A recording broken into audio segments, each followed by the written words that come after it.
वास्तुशास्त्र के अनुसार काले रंग से संबंधित चीजों को घर की उत्तर दिशा में रखना चाहिए। उत्तर दिशा में काले रंग की चीजें रखने से किसी भी प्रकार का भय नहीं रहता। कानों से जुड़ी तकलीफ दूर रहती है, सुनने की क्षमता अच्छी होती है और मझले पुत्र को फायदा होता है। अगर आपके घर में काले रंग से जुड़ी कोई चीज उपलब्ध नहीं है तो आप उत्तर दिशा की दीवार पर नीचे की तरफ थोड़ा सा काला रंग करवा सकते हैं। इससे आपको वास्तु के अच्छे परिणाम मिलेंगे। आपको बता दूं कि काले रंग का संबंध जल से है और जल की दिशा भी उत्तर है, इसलिए और भी बेहतर परिणाम के लिए उत्तर दिशा में एक पानी का बर्तन जरूर रखना चाहिए। पानी या फिर जल से जुड़ी चीजें, ये सभी वस्तुएं हमारी दिनचर्या में अहम भूमिका निभाती हैं, इसलिए अगर ये सही दिशा में न लगी हो तो यह नकारात्मक प्रभाव भी डाल सकती है। वास्तुशास्त्र के अनुसार पानी के नल को और शावर को घर की उत्तर पूर्व दिशा में लगाना चाहिए।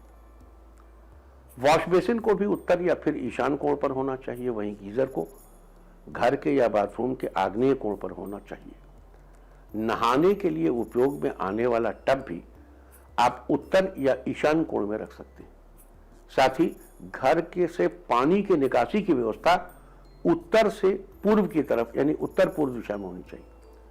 इन सब के साथ साथ एक महत्वपूर्ण बात का ध्यान रखना चाहिए कि पानी के नल और शावर को उपयोग करने के बाद सही ढंग से बंद कर देना चाहिए, क्योंकि अगर इससे पानी टपकता है तो घर में धन संबंधी दिक्कतें आती हैं और कई तरह के नुकसान होते हैं। जिस भूमि का आकार चौकोर हो ये शुभ है। हाथी के समान फैला हो, गोल हो, भद्रपीठ यानी जिसकी लंबाई चौड़ाई समान हो, मध्य भाग समतल हो, जो शिवलिंग के समान आकृति की हो और जिसमें कुंभ यानी घड़ा आदि दबा मिले, ऐसी भूमि बेहद शुभ होती है।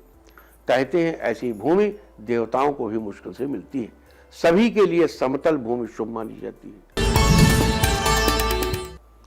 कुछ ऐसी भूमि की आकृतियां होती हैं जो मकान के लिए अशुभता लाने वाली होती हैं। त्रिकोणाकार यानी ट्रायंगुलर, चाहे ऊपर चोंच हो चाहे नीचे हो, त्रिकोणाकार भूमि जिसके 3 कोने हो, गाड़ी के आकार की यानी शकटाकार, जैसे यूं कार ऐसे, ये नहीं, नॉट हाथ के पंखे की आकृति की तरह, या जहां जाना कष्टदायक और मुश्किल हो, ऐसी भूमि को नहीं खरीदना चाहिए। साथ ही जो भूमि नदी के कटाव के पास हो और वहां बड़े बड़े पत्थर हो या फिर टेढ़ी बड़ी भूमि जिसकी कोई आकृति ही ना हो, ऐसी भूमि त्याग देना चाहिए। मकान के लिए ऐसी भूमि का चुनाव कभी नहीं करना चाहिए। साथ ही जहां चौराहा पड़ रहा हो ना, या जहां आसपास श्मशान भूमि हो, ऐसी भूमि को खरीदने से बचना चाहिए। इस पर भी भवन का निर्माण नहीं करना चाहिए।